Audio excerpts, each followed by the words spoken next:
पंचकुला नगर निगम चुनाव के लिए सभी नेताओं ने कमर कस ली है। कांग्रेस और भाजपा नेता चुनाव जीतने के लिए जमकर पसीना बहा रहे हैं। इसी कड़ी में रविवार को भाजपा कार्यालय में हरियाणा भाजपा के प्रदेश प्रभारी विनोद तावड़े की अध्यक्षता में एक अहम बैठक हुई। इस बैठक में हरियाणा विधानसभा अध्यक्ष ज्ञानचंद गुप्ता, केंद्रीय जल शक्ति राज्य मंत्री रतनलाल कटारिया और पंचकुला निगम चुनाव प्रभारी कैप्टन अभिमन्यु व अन्य भाजपा के पदाधिकारी शामिल हुए। विनोद तावड़े ने निगम चुनाव को लेकर कई मुद्दों पर चर्चा की। वहीं कटारिया ने बताया कि भारतीय जनता पार्टी ने इन चुनाव में मेयर प्रत्याशी सहित सभी 20 की 20 सीटों पर विजय प्राप्त करने के लिए रणनीति बनाई है। उसके लिए वे कार्यकर्ताओं को जिम्मेवारी भी सौंप चुके हैं। नगर निगम के इन चुनाव में मेयर प्रत्याशी सहित सभी 20 की 20 सीटों पर विजय प्राप्त करने के लिए रणनीति बनाई है। उसके लिए कार्यकर्ताओं की ड्यूटियां सौंपी गई हैं। प्रत्याशियों के लिए भी कुछ हिदायतें दी गई हैं और हमारे प्रभारी आदरणीय विनोद तावड़े जी ने हमारा मार्गदर्शन किया है और अब हम अपने काम में जुटे हैं और आने वाले समय में इस प्रचार को और तेज करेंगे। पूर्व वित्त मंत्री व पंचकुला निगम चुनाव प्रभारी कैप्टन अभिमन्यु ने बताया कि रविवार को हरियाणा भाजपा के प्रदेश प्रभारी विनोद तावड़े की अध्यक्षता में चुनावों की एक बैठक की गई और इसके अलावा निगम चुनाव को लेकर वार्ड प्रभारियों को जनता के बीच जाने और भाजपा का चुनाव मैनिफेस्टो बताने के लिए कहा गया है। उन्होंने बताया कि 3 चरणों में वार्ड कार्यकर्ता जनता के बीच जाएंगे और भाजपा की नीतियों के बारे में लोगों को बताएंगे।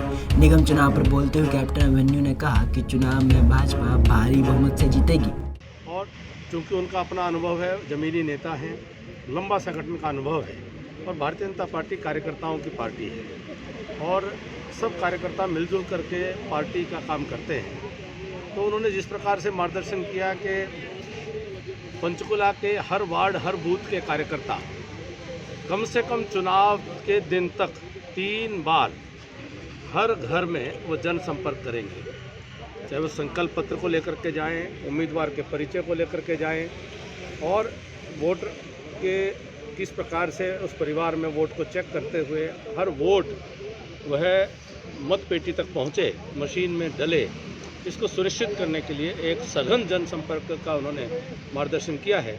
इस मूल मंत्र को लेकर के भाजपा के कार्यकर्ता हर बूथ पर घर घर जाने वाले हैं और निश्चित तौर पर गठबंधन की यहाँ पर एक तरफा जीत होगी और मेयर एक बड़े बहुमत के साथ भारतीय जनता पार्टी का पंचकुला में बनने वाला है। आज से लेकर के कुल मिलाकर 6 दिन का चुनाव प्रचार का समय बचता है। तो हर दूसरे दिन हर घर में कार्यकर्ता वह संपर्क करें, एक एक वोटर को पहचाने, एक एक वोटर तक अपने संदेश को पहुंचाने का काम करें और हमारा कार्यकर्ता पूरी तरह से हर बूथ पर तैयार है और उसको आगे कार्य योजना, उसको कार्य क्या करना है, ये मूल मंत्र श्रीमान तावड़े जी ने दिया है। हमारे प्रदेश के प्रभारी आदरणीय श्री विनोद तावड़े जी विशेष तौर पर आज बम्बई से इस नगर निगम चुनाव की समीक्षा करने के लिए कहाँ पर किस काम की आवश्यकता है, कितना काम हो गया है, जो हमारे वार्डों के प्रतिनिधि हैं जिनको हमने वार्ड प्रमुख बनाया है 20 के 20 वार्डों के अंदर, उनसे बैठक करने के लिए आए और उनको सूत्र दिया और उनसे जानकारी ली कि कहाँ कितना काम हो गया है, कितना काम नहीं है, कहीं पर उनको कोई दिक्कत आ रही है क्या, या और आगे एक हफ्ता जो बचा है उसमें घर घर जा कर के लोगों से संपर्क करके 3 बार हमने इन 7 दिन के अंदर हर घर के अंदर संपर्क करना है ताकि पार्टी का जो कमल का फूल है वो घर घर तक जा सके और पार्टी जो है इन चुनाव के अंदर विजय हासिल कर सके। इस समय पंचकुला में मेयर चुनाव को लेकर कांग्रेस और भाजपा आमने सामने है। पंचकुला चुनाव के परिणाम का असर चंडीगढ़ में अगले साल होने वाले नगर निगम चुनाव पर भी पड़ेगा। देखना ही होगा कि जीत का ताज किसके सर सजता है। ये आने वाले चुनावों में जल्द ही साफ हो जाएगा। Bureau report, Punjab Kesari TV, Chandigarh.